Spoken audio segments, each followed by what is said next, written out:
Já parou para pensar que existe uma conexão, assim, super profunda e até surpreendente entre a precisão das nossas mãos e o poder da nossa inteligência? É exatamente isso que a gente vai analisar hoje. Pode parecer que uma coisa não tem nada a ver com a outra, né? Mas a ligação entre esses dois atos revela uma verdade fundamental sobre como o cérebro humano evoluiu e também sobre como a mente de uma criança se desenvolve através de pequenos movimentos.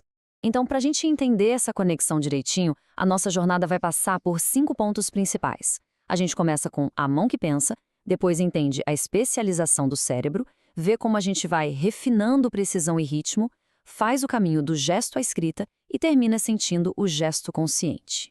Bom, vamos começar viajando lá para trás, bem para as nossas origens, para entender essa ligação fundamental entre o fazer e o pensar. Olha só essa imagem. O ato de fabricar uma ferramenta não era só um trabalho braçal, sabe? Exigia um sistema super complexo que conectava os olhos e as mãos. Foi ali que nasceu o nosso raciocínio técnico e até o simbólico. E o mais incrível é que esse mesmo ciclo de observar, testar e corrigir que o nosso ancestral usava é exatamente o que uma criança faz hoje quando está ali concentrada, tentando amarrar um cadarço ou encaixar bloquinhos de montar.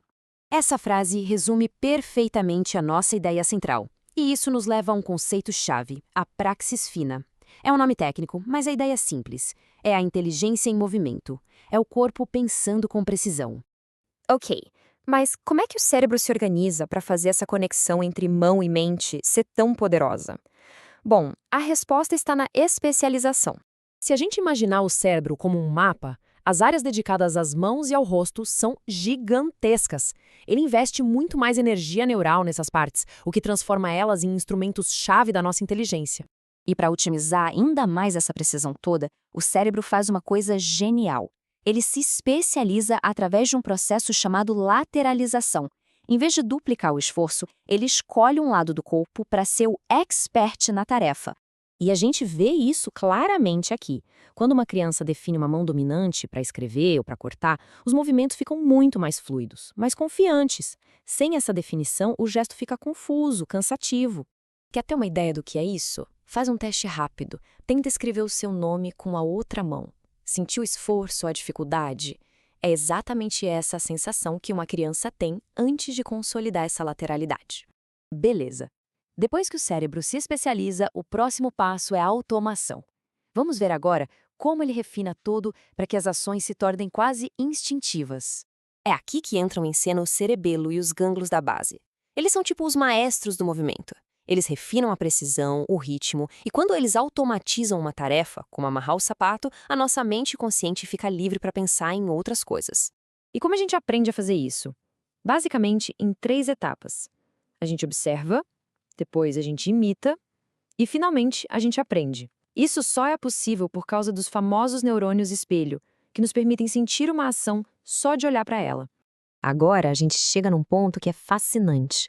Como esses movimentos físicos super refinados dão origem a uma das nossas habilidades mais complexas, a transformação do gesto em escrita.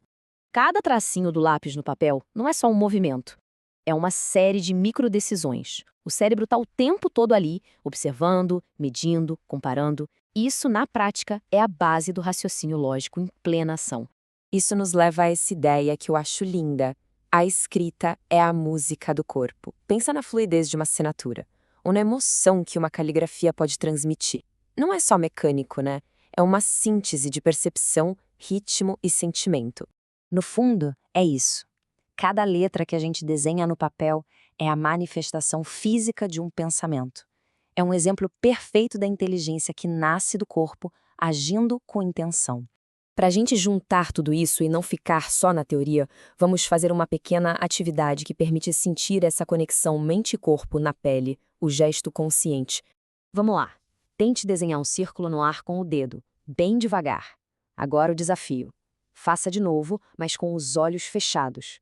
Sinta o seu cérebro buscando na memória corporal, testando a confiança, o ritmo e a precisão do movimento. E essa prática, essa consciência corporal, não serve só para controlar melhor os movimentos, não. Ao sintonizar o corpo, a gente também fortalece os caminhos neurais do foco e da autorregulação emocional, ajuda a criar uma calma interna. Então, O que a gente aprendeu com tudo isso? Resumindo, as mãos são verdadeiras extensões da mente.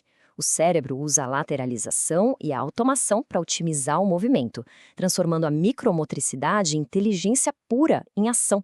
E é daí que nascem a fala, a escrita e todo o pensamento simbólico. No fim das contas, dominar esses pequenos movimentos é muito mais do que ter habilidade manual.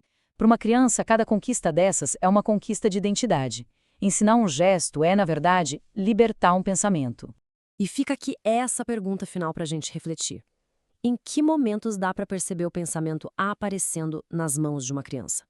Da próxima vez que vir uma criança ali, super concentrada, num gesto pequeno, vale lembrar. Aquilo ali é o pensamento tomando forma.